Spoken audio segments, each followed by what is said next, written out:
Bonjour les enfants, aujourd'hui leçon de grammaire sur les expansions du nom. Alors qu'est-ce que c'est que ce truc, les expansions du nom? En fait, c'est ce qu'on va rajouter à un nom pour lui donner des précisions. Par exemple, un sac ou des sacs, alors on va s'intéresser plutôt à celui-là. Un sac, c'est ce qu'on appelle un groupe nominal, vous le savez. Nous avons un déterminant et un nom.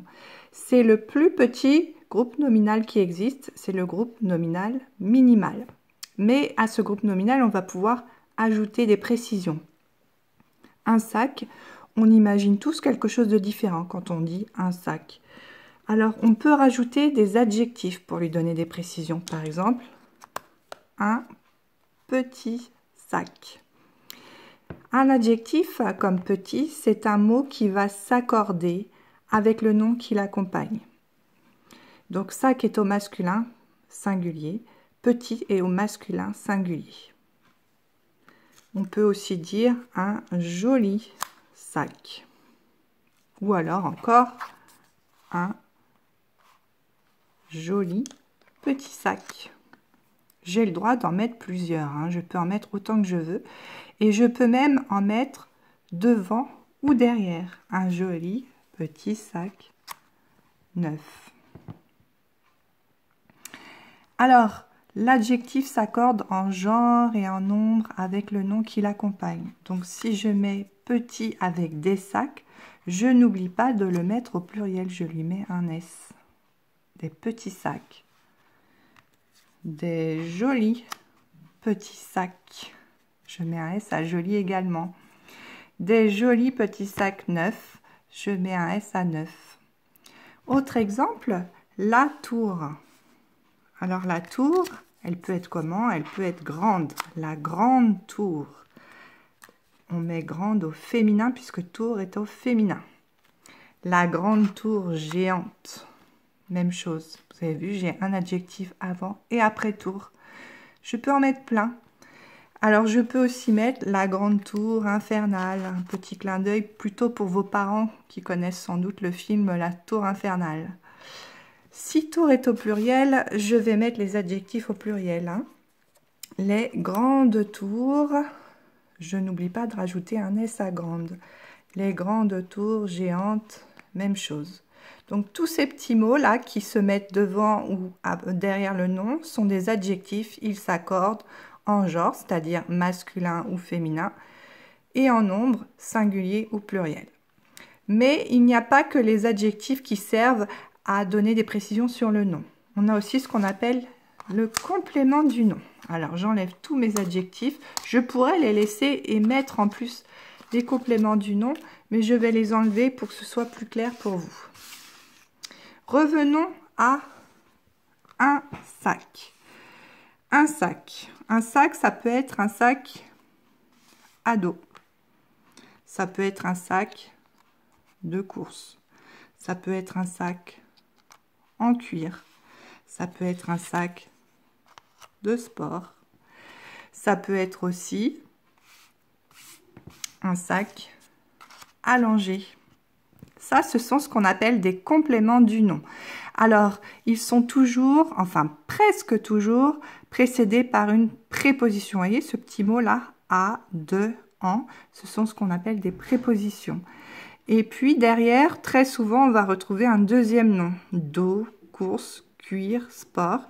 Mais on peut retrouver également, par exemple, un verbe à l'infinitif. Un sac allongé, c'est un sac qu'on utilise pour les bébés, pour les changer. Voilà. Alors, ces compléments du nom, eux, ne s'accordent pas avec le nom. Des sacs à dos, des sacs de course, des sacs en cuir, des sacs de sport, des sacs allongés. Pas besoin d'accorder avec le nom. Ce n'est pas comme les adjectifs. Donc, repérez bien les petites prépositions. Si je reprends l'exemple de la tour, ça peut être aussi la tour Eiffel. La tour Eiffel, j'ai rajouté un deuxième nom. Eiffel est un complément du nom, mais qui n'a pas besoin de préposition. La tour, ça peut être aussi la tour de Pise.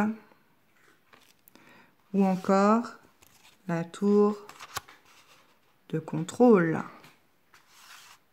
La tour en pierre. Donc dans les 3 derniers exemples, je retrouve la petite préposition de ou bien en. Si je remplace la tour par les tours, je n'ai pas besoin de remplacer, je n'ai pas besoin, pardon, d'accorder le complément du nom, contrairement à l'adjectif. D'autres exemples pour finir ma démonstration avec le groupe nominal les objets. Je rajoute un complément du nom, regardez, d'autrefois. Alors la préposition, c'est des apostrophes. Et autrefois n'est pas un nom, c'est un adverbe. Le complément du nom peut être un nom, un verbe à l'infinitif, un adverbe. Un complément du nom, ça peut être aussi un pronom personnel, une lettre de vous. Je retrouve la préposition de. Voilà. Une lettre de Léa. Ici, j'ai un nom propre. Alors, on va voir si vous avez tout compris. Je vais vous demander de vous entraîner un petit peu. Alors, voyez, je vous ai mis des groupes nominaux et je suis sympa, je vous ai souligné les expansions, c'est-à-dire ce qu'on a rajouté au nom noyau. Le nom noyau, c'est le nom principal, celui qui était là dès le début. Un tas de sable, le nom noyau, c'est tas. Je peux supprimer de sable. Hein. Tout ce qui est expansion du nom, ce sont des groupes de mots, ou des groupes de mots que je peux supprimer. Alors, un tas de sable, à toi de me dire si c'est un complément du nom ou un adjectif, selon toi. Alors, un tas de sable, c'est un complément du nom. Le gâteau délicieux, complément du nom ou adjectif?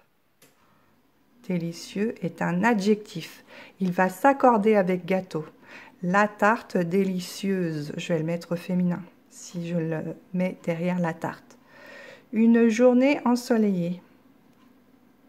Ensoleillée est un adjectif. Une tarte au chocolat. Au chocolat est un complément du nom. Je retrouve la petite préposition ici. Alors en fait, au n'est pas vraiment une préposition. C'est ce qu'on appelle un article défini contracté. C'est une contraction de à le. Mais on ne va pas dire une tarte à le chocolat. On va dire une tarte au chocolat. La boîte magique. Magique est un adjectif. Les boîtes magiques, je vais mettre un S à magique. Et enfin, la boîte aux lettres. Aux lettres est un complément du nom. Voilà. Il ne reste plus qu'à t'entraîner. Alors à toi de jouer. À bientôt.